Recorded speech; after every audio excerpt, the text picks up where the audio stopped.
ज़्यादातर मरीज़ मेरे पास आते हैं ये कह के कि हम बहुत कुछ ट्राई कर चुके हैं, हम सारे तरह के डाइट्स भी कोशिश कर चुके हैं, एक्सरसाइज भी करते हैं, लेकिन फिर भी वज़न कम नहीं हो रहा है, वो वहीं का वहीं स्टक है।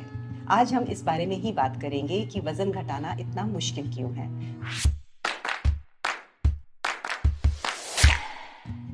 मैं हूं doctor Bina Bansal. Welcome to the second episode of our series decode obesity shape your story. पिछले एपिसोड में हमने डिस्कस किया था कि ओबेसिटी क्या है, बीएमआई क्या है और उसके कारण क्या है। इस बार हम डिस्कस करेंगे कि वजन घटाना इतना मुश्किल क्यों है। बाहर का तापमान चाहे 50 डिग्री हो चाहे 15 डिग्री, लेकिन हमारी बॉडी में ये क्षमता है कि वो अपना इंटरनल टेम्परेचर 37 डिग्री पे मेंटेन रखे। उसका थर्मोस्टैट सेट है। इसी तरह एक एनर्जी का भी थर्मोस्टैट है और एक सेट पॉइंट है हमारे शरीर में वजन का। पहला, क्योंकि हमारे बॉडी में एक सेट पॉइंट है, इसे हम कहते हैं सेट पॉइंट थ्योरी। वजन का थर्मोस्टैट है जो वजन को एक निश्चित लेवल पे मेंटेन रखता है, और जैसे ही हमारा वजन घटने लगता है तो बॉडी मेटाबॉलिक एडेप्टेशन के द्वारा, यानी कि कुछ हार्मोन के रिलीज जैसे कि लेप्टिन, ग्रेलिन, इंसुलिन, जो हमारी भूख को और चर्बी के जमा होने को कंट्रोल करते हैं, उनके लेवल चेंज करके वजन वापस सेट पॉइंट पे ले आता है। वजन घटाना तो मुश्किल है, लेकिन वजन बढ़ाना बिल्कुल भी मुश्किल नहीं है, क्योंकि वजन बढ़ाने के अगेंस्ट हमारे होम्योस्टैटिक मैकेनिज्म स्ट्रॉन्ग नहीं है। वहाँ एक दूसरी थ्योरी अप्लाई होती है जिसे हम कहते हैं थ्रिफ्टी जीन हाइपोथेसिस। इसका मतलब ये है कि हमारे पूर्वज जब भोजन के अभाव में सरवाइव करते थे, तो जब जहाँ खाना मिल जाए वो उसे होard कर लेते थे। खाना वो कंजूसों की तरह जमा कर लेते थे, उसे खर्च नहीं करना चाहते थे।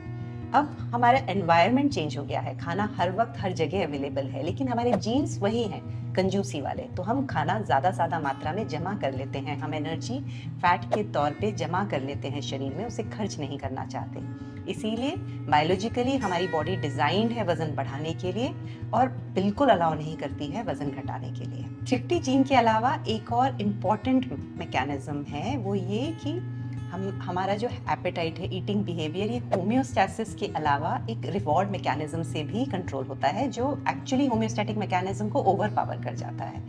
इसका मतलब ये है कि अगर कोई खाना हमें अच्छा लग रहा है और उससे हमारे ब्रेन को डोपामिन लेवल्स इंक्रीज होते हैं, इसको हम बोलते हैं हीडोनिक पाथवे, तो हम खाना ज़्यादा खाते हैं अगर हमें भूख नहीं भी लग रही है। इसका मतलब बॉडी का होम्योस्टैसिस बोल रहा है खाना रोकने के लिए, लेकिन उसका हीडोनिक पाथवे या जो खाना खाने के बाद अच्छी फीलिंग आती है वो हमें बोल रही है ज़्यादा खाना खाने के लिए, और इसी से हमारा वजन धीरे धीरे बढ़ने लगता है over a period of time. जब हम वजन घटाना शुरू करते हैं और शुरू में कुछ केजी हमारे कम होने लगते हैं तो हम बहुत मोटिवेट होते हैं। वजन घटना हमारे लिए खुशी का सोर्स और मोटिवेशन का सोर्स बन जाता है, लेकिन समय के साथ साथ वेट प्लेटू होने लगता है, जैसा हमने अभी समझा, मेटाबॉलिक एडेप्टेशन और दूसरे कारणों से, और वो हमारे एफर्ट्स पे भी इफेक्ट करने लगता है। ये एक विशियस साइकिल बन जाता है, क्योंकि जब वजन कम नहीं होता तो फिर हमें लगता है कि हम ये सारे एफर्ट्स कर ही क्यों रहे हैं, हम इतना रिस्ट्रिक्टिव खाना खा रहे हैं, हम इतनी मेहनत कर रहे हैं, फिर भी वजन नहीं घट रहा है, तो आज तो हम छोड़ ही देते हैं। ये इस तरह का एक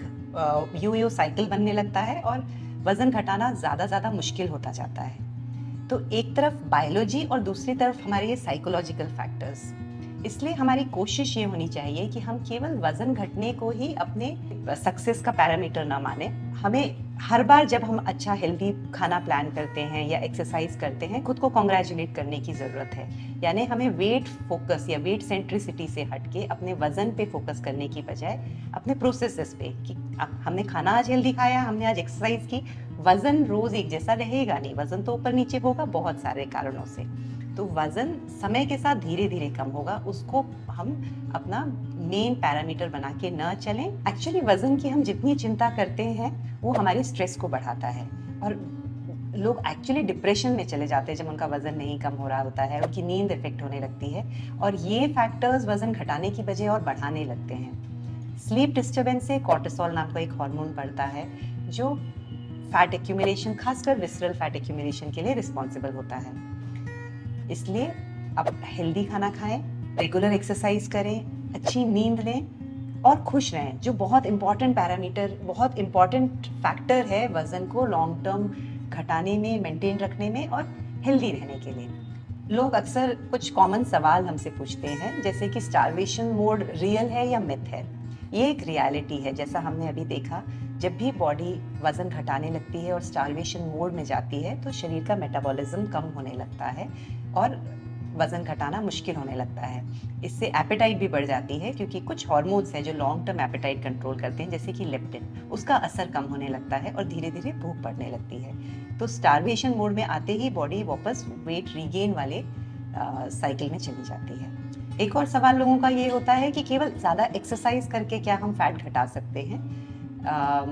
एक्चुअली वज़न या हेल्थ डाइट और एक्सरसाइज दोनों के बैलेंस पे निर्भर करता है। एक्सरसाइज ज़रूरी है, बहुत ज़रूरी है, लेकिन बैलेंस डाइट और खाने में भी सही संतुलन रखना इक्वली इम्पोर्टेंट है। कुछ लोगों का ये मानना है कि जेनेटिक का कुछ नहीं हो सकता है, क्योंकि हम जेनेटिकली प्रोन है वज़न बढ़ाने के, तो अब हम कुछ नहीं कर सकते हैं। ये सही नहीं है।